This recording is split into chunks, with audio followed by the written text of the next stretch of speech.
भाग में बहुत ही इम्पोर्टेंट और सिलेक्टेड प्रश्न लेकर आया हूँ।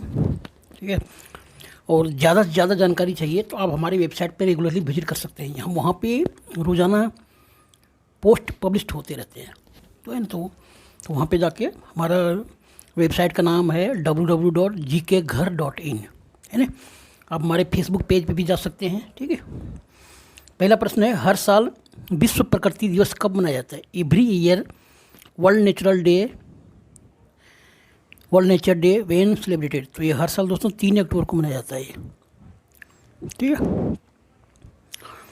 यह एक वैश्विक स्तर पर मनाया जाने वाला उत्सव है। इस दिवस को मनाने का मुख्य उद्देश्य यह है जलवायु परिवर्तन के कारण हमारे वातावरण में आए बदलाव के बारे में लोगों को जागरूक करना। ठीक है, तथा जलवायु परिवर्तन के बारे में लोगों में जागरूकता फैलाना और सबको यह बस संदेश पहुंचाएं कि ज़्यादा से ज़्यादा वृक्ष लगाएं, है ना।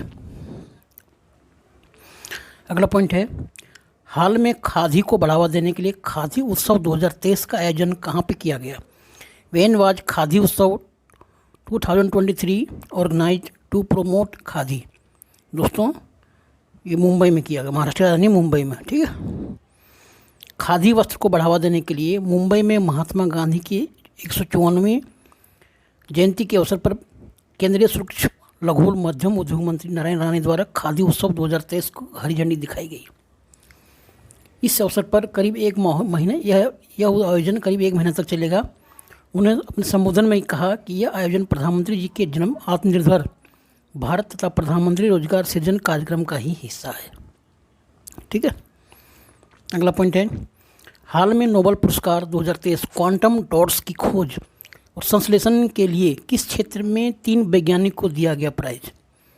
है ना, Nobel prize 2023 was given to 3 scientist in which field to the discovery and synthesis of quantum dots. तो दोस्तों केमिस्ट्री यानी रसायन के क्षेत्र में, है ना, केमिस्ट्री में होता है रसायन विज्ञान के क्षेत्र में साल 2023 के लिए नोबेल पुरस्कार 3 वैज्ञानिकों को दिया गया। इन तीन वैज्ञानिकों ने मिलकर क्वांटम डॉट्स की खोज की और संश्लेषण की भी खोज की। ठीक है, इन वैज्ञानिकों ने स्वीकार है फ्रांसीसी अमेरिकी रसायनज्ञ मोगी जो बावड़ी, अमेरिकी लूसी ब्रूस और रूसी मूल के एलेक्सी एकेम्यू क्वांटम डॉट्स के बारे में उन्होंने ये व्याख्या दी कि ये छोटे नैनोकण होते हैं जिनके गुण उनके आकार से निर्धारित होते हैं। इनकी खोज में QLED टेलीविज़न और LED लैंप की तकनीक में महत्वपूर्ण योगदान दिया है, जहां ये नैनोकण जीवंत रंग बनाने में सहायक होते हैं। नैनो टेक्नोलॉजी के ये सबसे छोटे घटक अब टेक्नोलॉजी और LED लैंप के अपनी रोशनी फैलाते हैं और अन्य प्रकार के अलावा ट्यूमर ऊतक को हटाते समय शल्य चिकित्सा का मार्गदर्शन भी कर सकते हैं। ये खोज की व्याख्या की यानी नैनो टेक्नोलॉजी के बारे में इसने खोज निकाला, क्वांटम डॉट्स यानी नैनो टेक्नोलॉजी। ठीक है, अगला पॉइंट है, हर घर सोलर अभियान की शुरुआत कौन करेगा? हु विल स्टार्ट द हर घर सोलर कैंपेन? तो उत्तर प्रदेश सरकार कर रही दोस्तों। ठीक है, यूपी सरकार ने अपने प्रदेश में सोलर एनर्जी को बढ़ावा देने के लिए महात्मा गांधी के जयंती के शुभ अवसर पर हर घर सोलर अभियान की शुरुआत पूरे महीने लखनऊ वाराणसी सिटी में करने जा रही है। इस अभियान के तहत सोलर एनर्जी पॉलिसी 2022 के तहत प्रदेश में 6000 मेगावाट सोलर रूफटॉप संयंत्र सरकार द्वारा लगाए जाएंगे। ये solar energy plant UP Noida द्वारा लगाए जाएंगे। फिलहाल लखनऊ में इसकी शुरुआत हो चुकी है। ठीक है, अगला पॉइंट है, भारत के किस शहर को हाल में बेस्ट स्मार्ट सिटी 2023 के लिए चुना गया? Which city of India was recently selected as the best smart city 2023? दोस्तों मध्य प्रदेश का शहर कौन सा है? इंदौर। ठीक है, इंदौर में आयोजित इंडिया स्मार्ट सिटी कॉन्क्लेव 2023 में इंदौर शहर को बेस्ट स्मार्ट सिटी का प्रथम पुरस्कार प्रदान किया गया। इंदौर अब न केवल भारत में ही नहीं बल्कि दुनिया भर के शहरों के लिए अर्बन गवर्नेंस और सिविक पार्टिसिपेशन का एक मॉडल बन गया है।